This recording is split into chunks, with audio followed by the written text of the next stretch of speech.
Hey kids, what time is it? It's Magic Monday with your old pal Bob. Imagine having a magic show from June 1979 to June 1994, where it was seen in 43 countries by 15 million people every week. It was an amazing, amazing career. Paul Daniels, ladies and gentlemen. He's our guest today on Magic Monday. And he's going to do a trick called Bewildering Blocks. It's one of my favorite tricks, and it astounds me to this very day. Even though I know how it works, it's still a great magic trick. So today on the show, magician Paul Daniels. We hope that you'll enjoy his presentation of Bewildering Blocks. Hope to see you again on Magic Monday. Have a great day.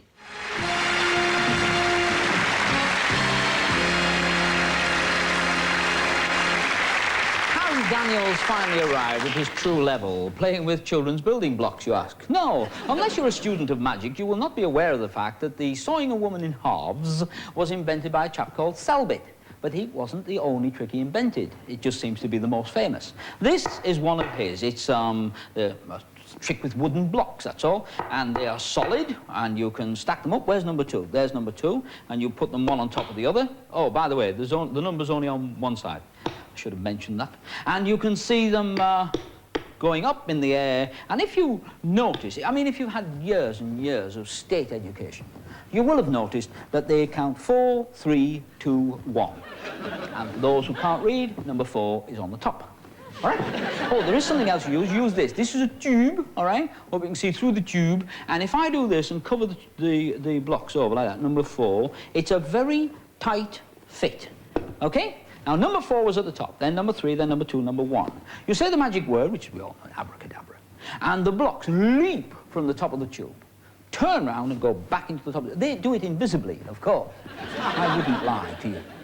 But when you do that, remember, number 4 was on the top, and now number 4 is on the bottom. Number 3 is above it, number 2 is above that, and number 1 is the very last one of all, and the tube is still empty.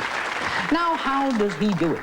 Some say, why does he do it? Well, what you do, you restack them like this, 1, 2, 3, 4.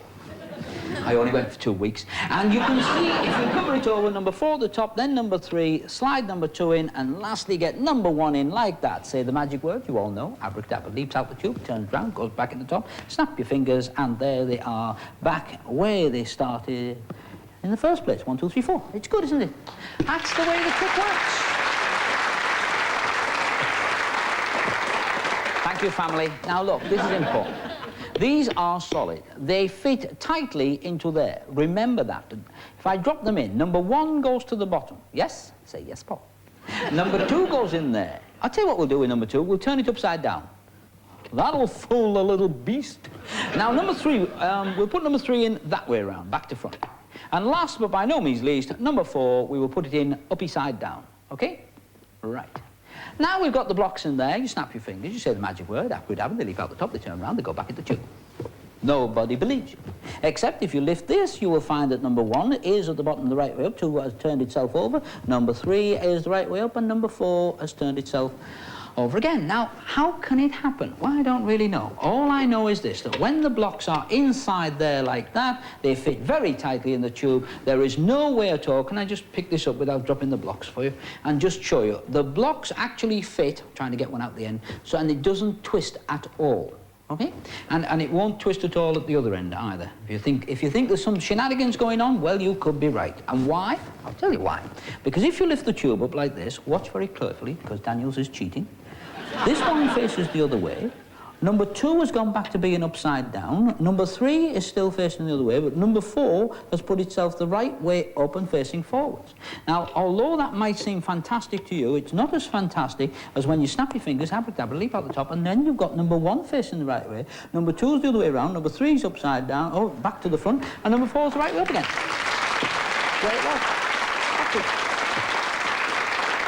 and that's the way the trick works, okay? That's the way the trick works. Now, we put number 4 in first this time, and next we put number 3 in, because that's what I do. Number 2 is, there it is. A lot of people think it wasn't really there. And number 1, being the last one, goes in. Now, remember, there's no possible way at all the blocks can turn over or turn round inside the tube. Remember, number 4 should now be at this end, and we can check that. Yes, we can check that. I hope we can check that. Yep.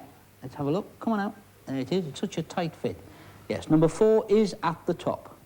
Now, having got number 4 all the way to the top like that, watch carefully. 4, 3, 2, 1. But now, they leap out the top and leap back individually, so that when you take the tube off, all the blocks are now absolutely upside down.